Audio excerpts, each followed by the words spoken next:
Réalité ya bana kino 364 sur 365 députés au Bazalaki présents dans la plénière Mokolalelo dans l'Assemblée nationale va voter pour adoption de la loi et protection et promotion de peuple autochtone et pygmée.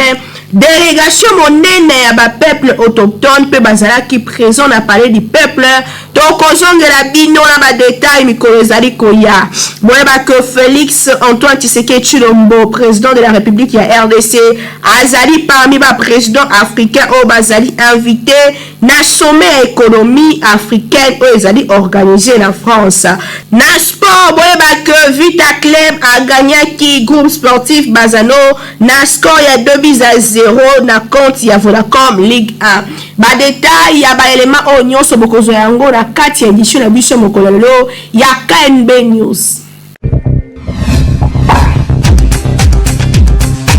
Bote Kinshasa, bote partout dans le monde, édition de Bandi. Merci na fidélité la bino toza et sengo koyeba que vous allez belé liboso la poste télévision la bino pour la kolanda KNB News au message toujours ko informer bino édition de Bandi tikato fongo yango na clôture ya conférence ministérielle tripartite entre Égypte, Soudan na Éthiopie pour la construction ya barrage ya Renaissance au esalema ki mokola lobby bona ba détail na Beni Mambi. Troisième journée peut clôture le mardi 6 avril 2021 à conférence ministérielle pour la poursuite s'il y a négociation tripartite entre Égypte, Soudan et Éthiopie pour la construction et barrage et Renaissance africaine. La négociation est qui organisée na Kinshasa le président Félix Tshisekedi Ndi Azala qui comme ma conférence au ba 6 et bandaki du 4 au 6 avril na Fleuve Congo Hôtel. Il y a un pays où misatuna homologue na bango ya RDC ministre Marie Tumbanzeza na présence ya représentant ya président ya commission ya Union africaine commissaire politique pays na sécurité bakule ADOI. Conférence ya Kinshasa eza ko constitué pas moko ya avancement autour ya ba négociation pour la remplissage ya barrage ya Renaissance éthiopienne. Ministre État Marie Tumbanzeza atangaki communiqué conjoint ya réunion ministérielle likolo ya grand barrage ya Renaissance.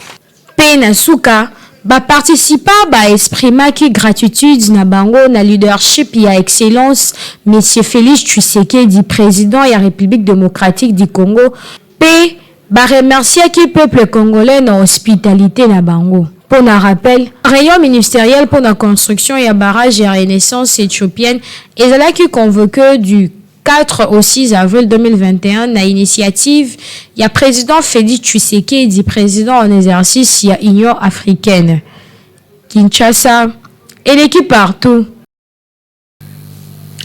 Président de la République congolaise Félix Antoine Tshisekedi Tshilombo azali parmi ba président africain o ba bengami na sobe monene sur économie et bengami bongo na président français Emmanuel Macron bona ba détail na élément oyo. France est organisé sommet pour le financement ya économie Afrique subsaharienne et comme le 18 mai prochain na Paris. Bi ya sommet wana eza ya ko apporter soulagement na ba pays oyo bazali touché économiquement na ba effet ya pandémie ya coronavirus.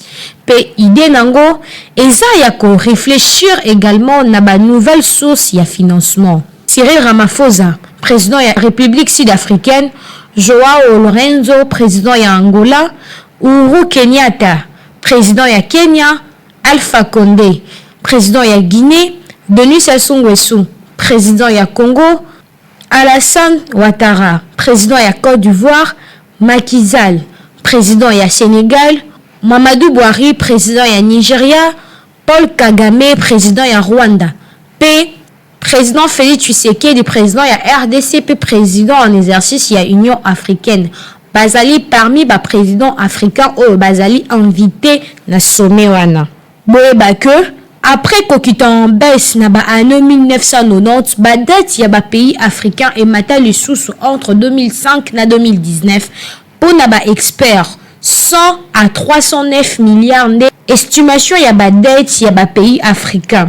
Pe na contexte wana nde crise ya coronavirus ekota pe ba réflexion eza entamé pour na ko dépasser ba dette na ko développer ka stratégie oyo ekosunga pour na ko soutenir ba réforme courageuse oyo ezokende notamment dans sens ya ko renforcer secteur privé africain pe ya ko promouvoir ba nouveau investissement. Kinshasa et l'équipe partout. Directeur ya cabinet ya gouverneur ya ville province ya Kinshasa Freddy Banzeke a répondre na ba propos ya vice-gouverneur Néron Mbungu koloba que Kinshasa bopeto ekosimba te bona na ba détail elongo na Beni Mambi. Freddy Banzeke, directeur ya cabinet ya gouverneur ya ville ya Kinshasa, a répondre na polémique oyo vice-gouverneur Néron Mbungu a lancé qui concernant opération Kin bopeto pe pour la gérance ya ville ya Kinshasa. C'est passé. Comment on a que tout comme la place publique en train de mentir de cette manière-là. Les Cambo y a marché central et bandits camp. Et ça les Cambo allaient l'autre. Et ça les Cambo allaient l'autre, les Cambo marché central. Et ça les Cambo allaient l'autre. Et ça les Cambo c'est zoom colo. Cheminement na yango tinde zaye kotambola tinde bale kotambola bino sur la presse. Vous pensez vraiment que le vice-gouverneur n'était pas au courant, il n'était au courant de rien? Il n'y a pas de différence. Vraiment. Zala qui n'a président de la République. Les juges qui n'a président de la République. Le vice-gouverneur était à côté du gouverneur. Moi j'étais derrière le gouverneur. Tango président a signé contrat ya Hassan. Nazaki na ngote il fallait ya awa rapidement pour na zoyango. Yé na émission lobby contrat en etikala ko zalate. A supposé que le contrat ya sogement ezati. Mais c'est faux. C'est faux parce que même ceux qui na uti ko lakisa bino awa talaba mikanda en ce qui concerne dossier à marché central, l'avis de non-objection. Yango, il est toujours en application. Il a l'information. Arrosa l'information, il m'a cambré tout bayebi. Il y a l'information. Quand il y a l'information, affaire oyo ezali à suivre pour jusque là. Toyebite nani azolo ba vérité pe nani azako kosa population. Mais biso tozan na posa ki Kinshasa et comme bopeto ndenge kombo nango elobi. Et non ba aventure wana ezo salema. Kinshasa et l'équipe partout. Sima ya repli quand il y a directeur, il y a cabinet, il y a gouverneur de la ville na o etali opération Kinshasa bopeto population ya ville ya Kinshasa pe ezanga ki ya kolobate bolo na bango bazali na micro ya Hervé Zaka vice gouverneur alobi makambo solo musale zo salema te ni mate po tozo monelo atamo zo salema te to ni ma on nini eza ba bêtise to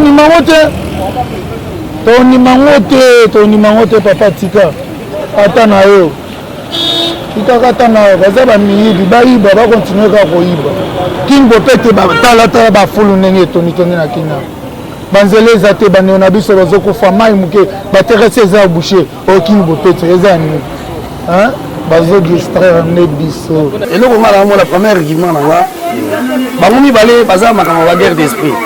C'est pourquoi pour Annie, Jatilingo Bila, Azali Mouta FCC.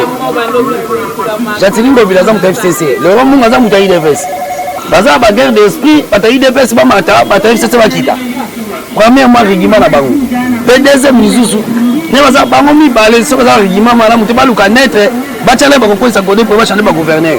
Comme Makamuto Tara et Tambolane. Et ça, ba guerre d'esprit, il y a ba parti na bango to ba outi.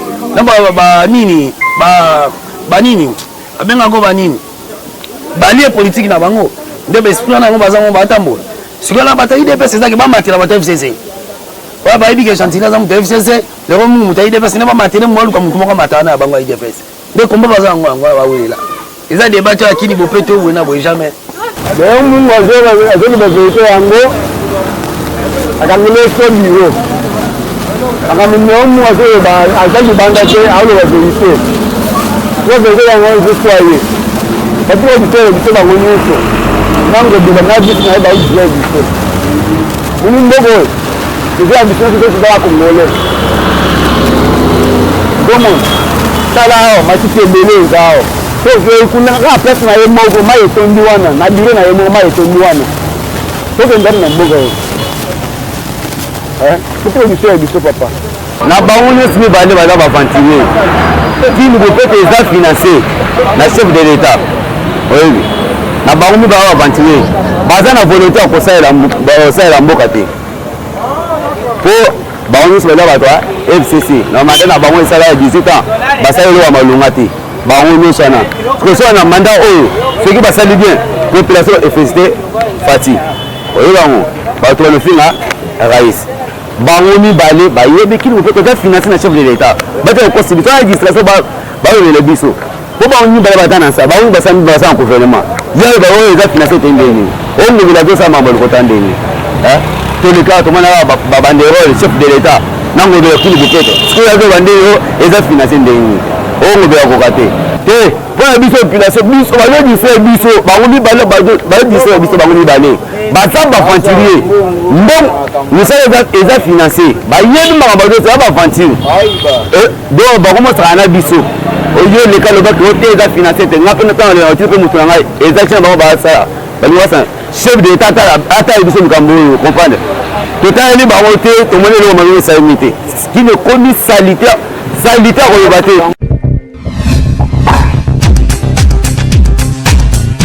Monsunya ba Congolais Beltesco attient à marché lame de rasoir Nelson Platinum triple X ezo kata na nenga kosakana te bozwa idée na élément oyo Beltesco mosungi ya mboka aye lisusu kaka ndenge amesana kosunga cette fois-ci aye avec Nelson Platinum triple X lame de rasoir oyo atie na disposition ya ba Congolais pour na misala ya ndenge na ndenge eza na minu ya kosakana teta kaka bazali ko benga yango triple X, c'est-à-dire avec lame de rasoir oyo okoki kokata suki mutu mobimba osilisila ba coin pe o arranger mutu mandefu sans problème. Lame de rasoir oyo Nelson Platinum triple X ezali kitoko bondi milanga kasi sango ya kitoko makasi oyo epesi sai na mitema ezali ke ba coiffeur nyonso boyoka bien osombi kaka 10 farde ya lampe de rasoir oyo Nelson Platinum triple X oza na droit ya ndaku oyo lokola salon de coiffure moderne bakoya kotikela yo bango moko na ndaku sadi benga kaka na numéro oyo 081 85 00501 okozwa superviseur ya Beltesco oyo akozwa contact na yo pe akoya kotikela yo ndako oyo lokola salon epai na yo na ndako okofuta ata eloko te esili wana te yoka lisusu soki ozali pe na besoin bapesa yo mesa oyo ozali komona pe miroir pona okataka suki na yo kitoko na elengi nyonso tunanga nini somba kaka 5 farde ya lampe de rasoir oyo Nelson ya Beltesco Platinum triple X oza mobimba bakoya kotikala yo mesa oyo na ndako pe miroir oyo yo na basalo ya minene oyo tomonaka na baville différence ekozala lisusu te. Beltesco alobi peke bacoiffeur nyonso à chaque fois bakobanda koutiliser lampe de rasoir oyo Nelson Platinum triple X bakobanda koenregistre bango pe na fin du mois bakozwa mwa eloko na cadre ya récompense po bazali bacoiffeur ya Beltesco Kinshasa eleki partout.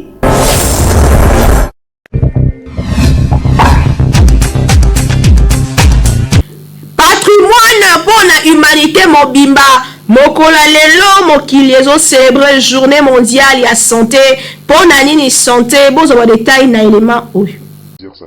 Le 7 avril de chaque année, plus de 100 organisations célébrent la journée mondiale de santé. La manifestation, la sensibilisation, ils ont organisé dans le kilo mobimba. Bango, bazali ko viser, ko informer l'opinion publique à propos de bateau, bazali ko souffrir de la maladie, puis le nombre de mortalité dans le kilo mobimba. na lisungi ya OMS journée ya lelo ezali occasion ya kobanir ba maladie na nzela ya manifestation na niveau mondial, régional pe international. Bonne santé ezali patrimoine mondial pour la humanité, yango ezali précieux pour la être humain nyonso. Kasi constant ya mabe makasi ezali que dans la pays en voie de développement bato ebele babénéficiaka na bacondition de vie nécessaire te oyo eza kofavoriser bonne santé. Okokuta problème ya bainfrastructure, difficulté ya accès à ba soins de santé de qualité, accès à ba médicaments ezaka difficile, sans corroborer la trafic ya médicaments. Dans la pays dit développé, égalité et accès à la santé ezali pe réalité, ceux qui majorité ya ba citoyens ba bénéficier à ba infrastructure de santé performant pe accessibilité à ba misusu bazali obligé à renoncer na ba soins misusu faute ya ba moyen ya kofuta na ba mutuelle oyo ekoki kozwa en charge ba dépenses ya ba santé na bango ya konote pe ya koyeba ezali que moto nyonso azali na droit ya kozwa ba soins de santé ya qualité à la prise en charge na l'état en mboka na ye pour que à chaque fois qu'il y a une maladie azala problème te ya kozwa bonne santé pour bonne santé ezali affaire ya moto nyonso. Kinshasa et l'équipe partout.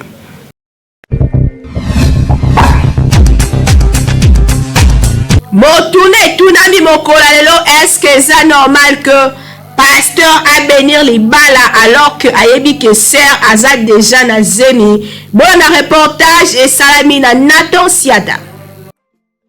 Na ba église ebele ba koma kopambola mabala oyo mwasi aza déjà na zemi alors que bandeko mususu bamonaka yango bien te. Selon bango, il faut kozela mwasi abota nanu sima bakoki kopambola bango. Kasi biso magazine KNB tokutanaki na mosali ya Nzambe le prophète Joseph Ongwal a éclaircir biso na sujet yango. Pasteur yokanga bien. Soki par erreur mutu ayo pambola libala wana ala olobela ya mari abota Nzambe, eza facile to bota Nzambe amema Nzambe na libumu na ye. Mais il est arrivé que Joseph amoni que mwasi na ninga bala ana zemi ndeke sotu ninga bala nata mariage aina zemi siko ye azui mokano lokola pasteur wana vanda na rigini lokola pasteur wana vanda na bandal abi libalo na opambola ngote yoka ba raison na opeso lelo tanga azui mokano boya mari Bible yebisi biso ange abimeli Joseph Rabuto na ozwa ange na hébreu laxi ange laxi envoyé donc ba pasteur ba envoyé de l'Éternel. Nous devons bénir ceux qui par erreur Jean Rousseau a senté par erreur ndekonanga aye na église na pambola libala na soki na moni que sert en toute honnêteté ba bisina ke to koyaki retard eza 1 mois pour na ko laver soni ya mari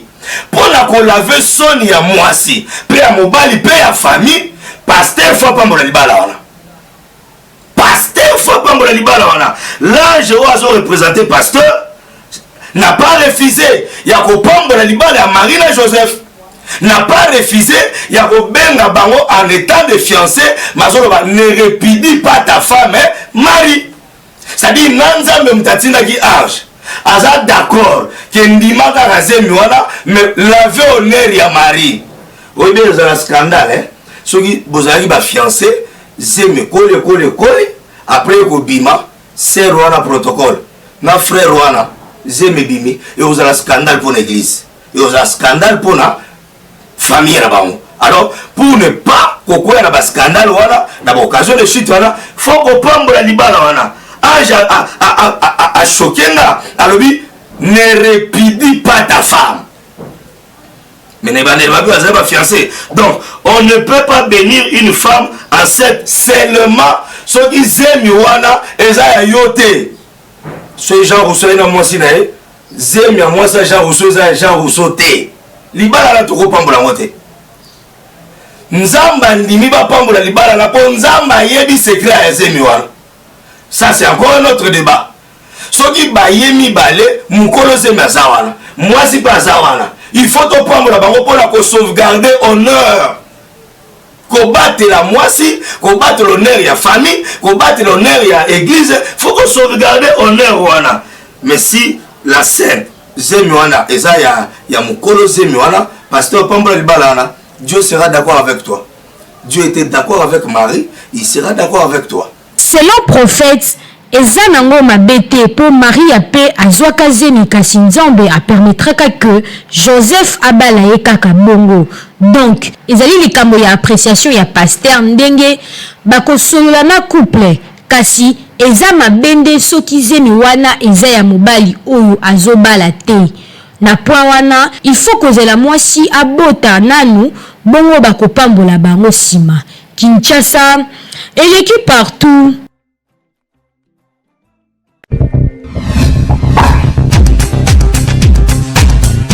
KNB News, première chaîne d'actualité en continu Kasina Lingala. Tozoko bakope Sabino Biloko Kitoko. Bolanda ba extrait ba émission o ezali déjà en ligne na chaîne YouTube na biso kasi bobo sanate ko s'abonner. Donc dans le Parlement, dans l'Assemblée nationale, tous on a des rebelles. Moi je me bien côté. Tous on a des rebelles. Tous on a vivre dans des rebelles dans le temple de la démocratie. Mais entre-temps, qu'est-ce qui est fait au niveau des instances judiciaires? Qu'est-ce qui est fait au niveau de la présidence? Qu'est-ce qui est fait au niveau du Conseil national de sécurité? Et pas de Gonabiso. Si Manayango agitation, réaction ya ba. Qu'est-ce qui est fait au niveau de l'ANER? Service de renseignement civil. Qu'est-ce qui est fait au niveau des DENIAP? Service de renseignement militaire. Pour que, bah, identifier, bah, tout au mboss à lobby, bah, ça, sima ya ba rébellion, bah, député y a lobby, bah, ça, on participer dans la déstabilisation ya mboka. Qu'est-ce qui est fait, madame?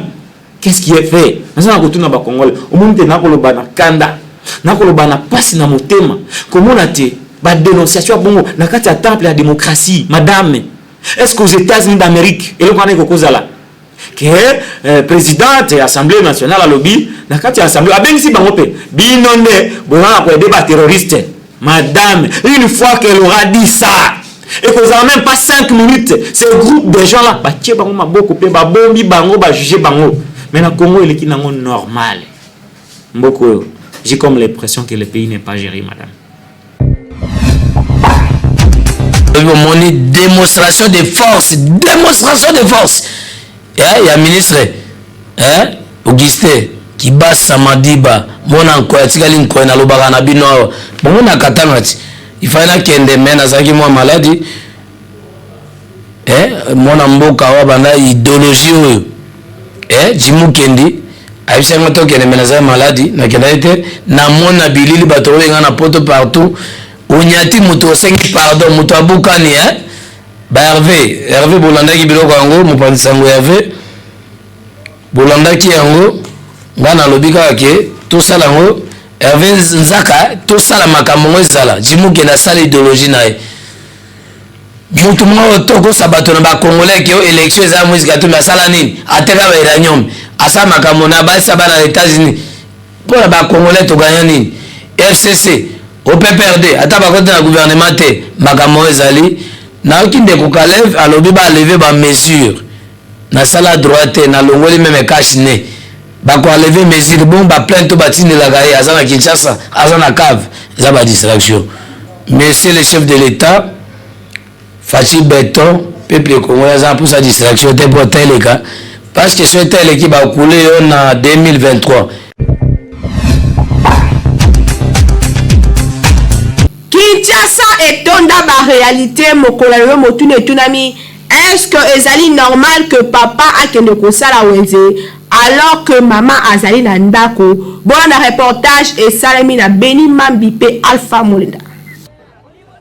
Na mboka na biso ba papa bazalaka capable ya kosala makambo ebele na cadre ya bolingo. Lokola kokende wenze alors que mwasi na ye azali. Bato ebele bajijaka yango mabe. Lokola mwasi amonelaka mobali na ye to mwasi atia mobali na ye na kisi. Na yango biso magazine KNB tokitaki na terrain pour na koyeba soki eza normal que papa asala wenze alors que mwasi na ye azali. Eza normal te. Eza normal te ponde nde bakela biso mwasi azana ba rôle na jouera na ndako. Mobali pas na rôle na jouera na ndako. eza normal te loba au moins mwasi azala aza malade azokoka te nde papa akosunga mwasi mais na réalité ezalaka te il faut mwasi nde moto asala wenze papa akobanda osala wenze te bapapa oyo basala bongo seke baza bapapa oyo baza baégoïste bakabaka te baza bapapa oyo alingaka donc atikala ata na 100 francs te ezalaka te bapapa bongo vraiment conseil na opesa bango batika role eza ya yo te yo koki kozwa yango te botikela bamama basalaka wenze mpo mama moto alambaka mama moto asimbaka cuisine eza bapapa te nasengi na bapapa na banda lelo bachange eza nango normal eza pe anormal quand on dit normal normal na sens que ceux qui maman aza na badifficulté moto akotinda peut-être azalaki te papa pas ane disponible aza na ta kobimata akokine mpe kokende aide mama mais na ka oyo ke mama aza makasi na anormal sikoyo eza ke mama so nzoto eza makasi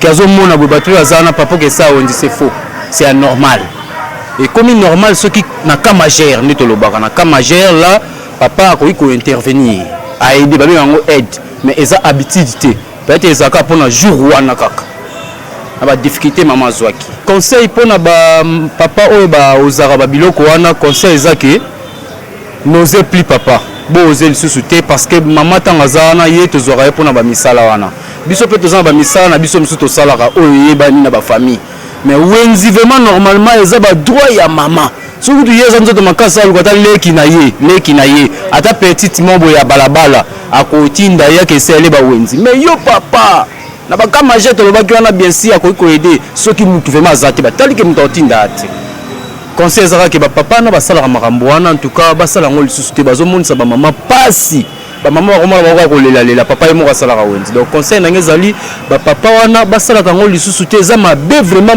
mabe eza normal te po wana ezalaka role na biso bamama papa kokosala wenze te soki aza na mwasi na ndako to na bana akosala wenze te fo tikela mama mbongo mama nde moto akenda kosala wenze eza papa te ye aza na kwakende mosala nga naza na tikali na ndako mpona akende wenze mpona kipe bilamba na ye na kipe mama bana wana eza role na ye te eza role na biso bamama tokosala eza pena bien te conseil na opesa mpona bapapa basalaka yango batika nde nakendaka gambela boye namonaka mwa bapapa mwa boyaki osomba eloko ndega azokakola oma bamama gambela bazoloba benga mama ye mwasi moto asalaka wenze ezalaka papa te conseil na opesa mpo bapapa batika bongo bapesaka nde biso bamama po toliaka mpe kaka na nsima wenze wana ba 1000 francs moko elekaka wana soki ye so ozosala wenze na obwaka carte ndeni ezalaka te so basalaka bongo na conseil na opesa mpo bapapa batika eza role na biso bamama eza ya bango te mpona papa akende kosala wenze eza kodépendre nango na ndenge bamemaka bolingo na bango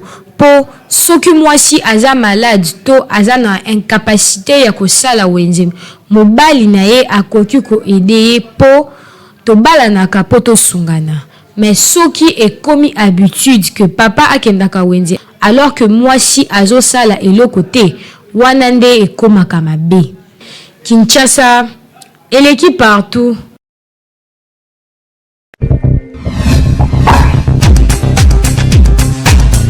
Tosuki cette édition lelo na sport pour la contact sabino que na cadre ya Vodacom Ligue 1 le club a gagné qui groupe Bazano na score il y a 2-0 bolanda reportage ya Nathan Siata. La formation Association sportive Vita Club ya Kinshasa a s'imposé qui après-midi ya mardi 6 avril 2021 devant formation il y a jeunesse sportive groupe Bazano ya Lubumbashi na score il y a 2-0 ezalaki na match retour ya championnat national ya Vodacom Ligue 1 où ezalaki disputé na stade de Marty ya Pentecôte na Kinshasa. Après première période où ezalaki assez équilibré, ba poulain ya coach Jean-Florent Ibenge Kwange bazaki légèrement dessus sur l'adversaire na bango na inscrit première bi na bango na 32e minute na entremise ya Eric Kabwe. Pe Bazano oyo azalaki désespéré abundaki quand même pour na ko se ressaisir na jeu na seconde période mais simbaki te vu expérience défensif ya équipe ya avec club ba dauphin noir ba ko profiter na ba erreur ya mike oyo ya défense ya Bazano na ba minute ya suka pour na ko enfoncer bango lisusu pe ko marquer deuxième but na 88e minute na entremise ya Jérémy Mboui. Malgré victoire oyo As Vita Club Atikali toujours na 3e place avec 41 points.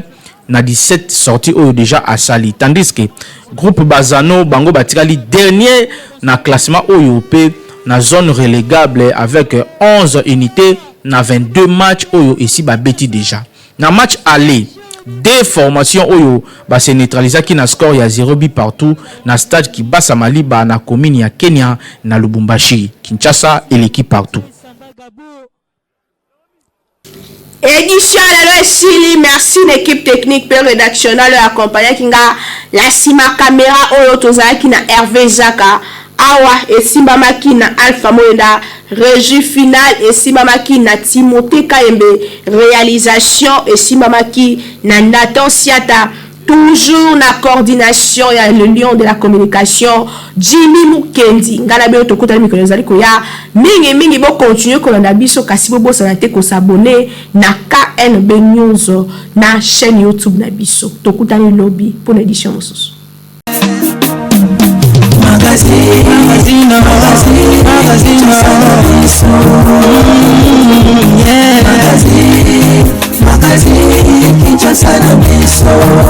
Réalité à Banaki, réalité